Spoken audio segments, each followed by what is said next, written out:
Appropriate diet therapy centre के संस्थापक और Bharat Gaurav awardee scientist doctor S Kumar ने डायबिटीज पर न्यू रिसर्च कर पत्रकारों से बात करते हुए डायबिटीज में होने वाली जांचों का जिक्र किया, जिसमें उन्होंने डायबिटीज में होने वाली जांचों को अधूरा बताया। डॉक्टर एस कुमार ने पूर्ण जांचों को इंगित करते हुए बताया कि fasting serum insulin, HbA1c, C peptide, beta cells functions, post meal sugar, HOMA, fasting blood sugar पूर्ण जांच हैं। हर डायबिटीज मरीज को ये जांच कराने पर पता चल सकता है कि उनमें डायबिटिक के सिम्टम्स है या नहीं है। इसके बाद उन्होंने शुगर बढ़ने का मुख्य कारण खाने के तेल को बताया और क्या कुछ जानकारी मीडिया को दी डॉक्टर एस कुमार ने, सुनिए। ये हमारे लिए योग्य नहीं है हार्ट के हिसाब से भी, और दूसरा स्मोक पॉइंट के हिसाब से जो धुआं आता है, तो अगर धुआं आ गया तो कोई भी तेल आपके काम का नहीं है, वो बायोडीजल में कन्वर्ट हो गया है। सर तेल के लिए तो आपने बता दिया, लेकिन डाइट के अंदर क्या लेना चाहिए, खाने के अंदर मरीज? देखिए, अगर स्वस्थ किसी को रहना है, डायबिटीज़ तो छोड़ दीजिए, 5 चीज़ें बता रहा हूँ, मंत्र है। रेगुलर चाय की जगह आप ब्लैक टी या तो ग्रीन टी लेना है आपको, बिना दूध की। दूसरा, दूध, दही, छाछ, पनीर, ये एसिड है, ये बॉडी इसको डाइजेस्ट नहीं करती है। घी और मक्खन अच्छे से खाएं, जिसको जो अल्कलाइन होता है। तीसरा, शक्कर की जगह गुड़ का इस्तेमाल करें। चौथा, आपके जितने भी फ्रूट्स हैं प्रेशराइज आप ऐसे खाएं जिसमें ड्राई फ्रूट्स ज़्यादा हों और उसमें फ्रक्टोज की मात्रा कम हो। और तेल जो है, जो अल्फ़ा कार्डियो डी बताया मैंने, और अभी हमने ऐसा चावल भी निजात किया है जिसमें ग्लाइसेमिक इंडेक्स कम होता है, तो उसको आप कितना भी चावल खाएंगे तो शुगर बढ़ती नहीं है, जो इसको रेजिस्टेंस स्टार्च बोलते हैं। और सब्जियां सब खाएं, कोई दिक्कत नहीं है। और ड्राई फ्रूट्स पे ज़्यादा ध्यान दें कि उससे फ्रक्टोज नहीं होता है करके इसमें से। और उसके लिए समझने के लिए 2 चीज़ें, हमारी बाय डिफ़ॉल्ट हमारी बॉडी अल्कलाइन है। हमारे बॉडी के अंदर कोई भी चीज़ जाती है तो उसका एब्जॉर्प्शन, एसिमिलेशन, इंटरैक्शन और एक्सक्रीशन होता है। और इसके लिए हमारे बॉडी के अंदर 75,000 एंजाइम्स हैं, जो pH 7.4 और टेम्परेचर जो 98.4 पे कार्यरत होता है। अगर कोई भी चीज़ एसिड खाएंगे तो हमारे जो बॉडी की मेटाबॉलिक क्वांटिटी ऊपर नीचे हो जाती है, असंतुलित हो जाती है। दूध ले सकते हैं नहीं? हाँ जी, डाइट में दूध ले सकते हैं नहीं? आपने गाय के सांस इजाज़त नहीं करता है कि गाय का दूध नुकसान करता है।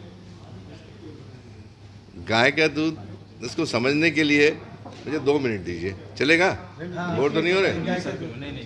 इसको समझने के लिए अपने को प्रकृति को समझने चाहिए। मुझे बताइए, can we go against nature? नहीं, अगर जाएंगे तो क्या होगा? नुकसान होगा ना, तो ये सब जानते हैं।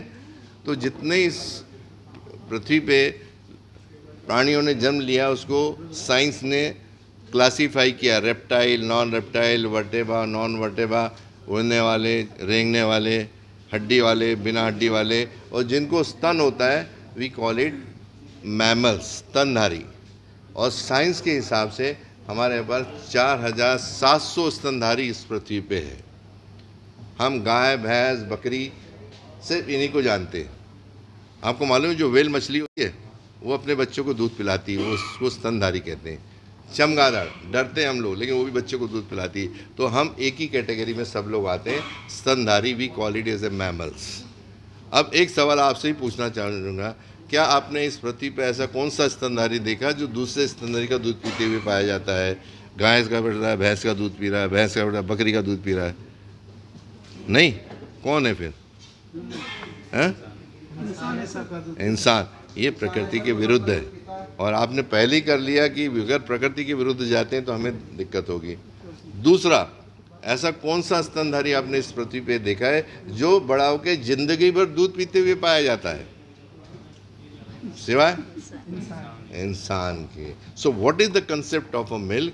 Concept of a milk is very simple. जब बच्चा जन्म लेता है उसकी अन्न नलिका अपरिपक्व होती है, वो रोटी, सब्जी, चावल नहीं खा सकता, लेकिन उसको न्यूट्रिशन की ज़रूरत पड़ती है। तो कुदरत ने क्या किया, उसका जो खान पान है उसके माँ से अवेलेबल कराया तरल पदार्थ के रूप में, जिसको हमने दूध की संज्ञा दी। बच्चे ने दूध पिया, अन्न नलिका परिपक्व हुई, हमने सेमी सॉलिड फूड दिया, और जब रोटी सब्जी खाते हैं लगा कि माँ के शरीर से दूध अपने आप खत्म हो जाता है।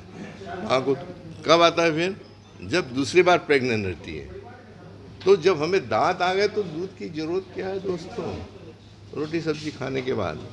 Ma'am, appropriate diet therapy centre जो डॉक्टर साहब चला रहे हैं, इसमें किस तरह की जीवन शैली आप अपनाने की सलाह देंगे लोगों को? एप्रोप्रिएट डाइट थेरेपी ये सबसे पहले नागपुर में शुरुआत हुई थी इसकी 2008 में, और आज लगभग हमारे 50 सेंटर्स हैं पूरे भारत में। ऐसी कोई सिटी नहीं है जहाँ पे हम लोग दिल्ली में भी है, हम लोग साउथ दिल्ली में, सारे सिटीज़, सारे मेट्रो सिटीज़ हो गए कि एप्रोप्रिएट डाइट थेरेपी अवेलेबल है। हम सिर्फ डायबिटीज़ ही नहीं, डायबिटीज़ के साथ साथ हार्ट ब्लॉकेजेस भी विदाउट सर्जरी रिमूव करते हैं। हम लोग knee replacement without surgery replace करते हैं। उसके बाद किडनी स्टोन के ऊपर भी हम लोगों ने कुछ पेटेंट, आयुर्वेदिक पेटेंट लिया है, जो किडनी स्टोन के ऊपर भी हम लोग काम करते हैं। किडनी डायलिसिस के ऊपर जो पेशेंट्स होते हैं, हम उस पर भी काम करते हैं। जो कैंसर पेशेंट हैं, उनके लिए हम पैलेटिव डाइट थेरेपी देते हैं। तो ऐसी बहुत सारी बीमारियां हैं जहां सिर्फ किचन ही आपको काम करता है, और कुछ साइंटिफिक डाइट हम लोगों ने बनाए हुए हैं, वो हम उसमें गाइड करते हैं। इसमें मेजर हमारा डायबिटीज़ है, चाहे वो छोटे बच्चे को हो, बड़े को हो, या बुजुर्ग लोगों को हो, या कितनी भी पुरानी डायबिटीज़ हो, चाहे वो 35 साल पुरानी हो, 20 साल पुरानी हो, या न्यूली डायग्नोस्ड हो। तो बेसिकली हम लोग डायबिटीज़ पे काम करते हैं। पूरी हमारी टीम है, पूरी डॉक्टर्स की टीम है, एप्रोप्रिएट डाइट थेरेपी उसमें लगी हुई है। जो रिवॉल्यूशन सर ने बात की है, हम हमारी तरफ से पूरी कोशिश कर रही हैं कि ये सारा मैसेज सारे पेशेंट, सारे लोगों तक जाए, और अपनी जीवन शैली इसमें से सुधराए आए, और सब लोग हैप्पीली हेल्दी जिए। थैंक